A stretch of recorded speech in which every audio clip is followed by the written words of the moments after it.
Europe. Europe 1. La grande inquiétude des quinquagénaires vis-à-vis de leur retraite ce matin. Voilà, c'est une enquête Groupama qui a eu l'idée de sonder les Français sur leur retraite en s'intéressant à deux générations. Alors les jeunes, les 25-35 ans, mais aussi les 45-55 ans pour qui la retraite commence à approcher. Alors d'abord, premier constat, ces deux générations sont persuadées que leur retraite va se dégrader. Et pour cause, le COR, le Conseil d'orientation des retraites, nous explique doctement que notre système de retraite sera déficitaire jusqu'en 2040. Donc bonjour l'angoisse. Et puis de l'autre côté, on nous le rappelle en permanence, Emmanuel Macron l'a encore fait hier, que l'espérance de vie ne cesse d'augmenter et qu'il faudra donc travailler plus longtemps. Résultat des courses, 63% des sondés n'ont pas confiance et redoutent une pension au rabais et surtout de plus en plus tardive. Et donc, face à cette angoisse, une seule solution, mettre de côté soi-même, épargner. Oui, mais encore faut-il pouvoir épargner. Voilà, et ça c'est le point le plus intéressant de cette enquête. La génération 45-55 ans est très consciente de cette nécessité d'épargner. La retraite approche pour elle. Et puis sur le plan professionnel, théoriquement, autour de 50 ans, on est installé, professionnellement on est au top de ses revenus, on est censé l'être. Or, les 45-55 ans se révèlent incapables d'épargner. Pourquoi ? Parce que comme le dit Groupama, c'est une génération sandwich, prise en étau entre deux générations.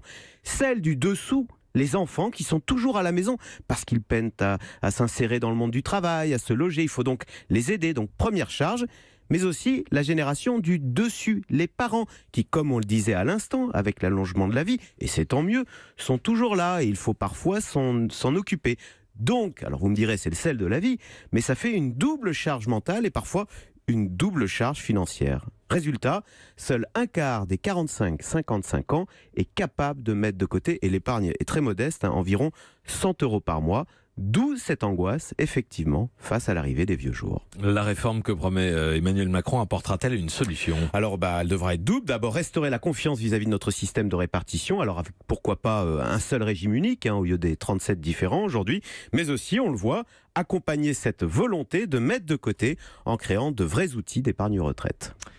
Axel de Tarlet. Hélène ? Oui, sauf que la réforme des retraites promise effectivement par Emmanuel Macron, on l'attendait pour 2018, elle était annoncée pour 2018, il semblerait qu'elle soit repoussée pour l'instant, on parle de 2019 et le calendrier a l'air un petit peu plus flou. Hier, le président disait on va maintenir le rythme, sauf que s'attaquer à la réforme des retraites, ça veut dire aussi s'attaquer au régime spécial et aux régimes spéciaux, mais dans les régimes spéciaux, il y a celui des cheminots et c'est peut-être un petit peu touchy d'aborder ça aujourd'hui. Voilà. Sensible, en français. Sensible, pardon. Europe. Europe 1.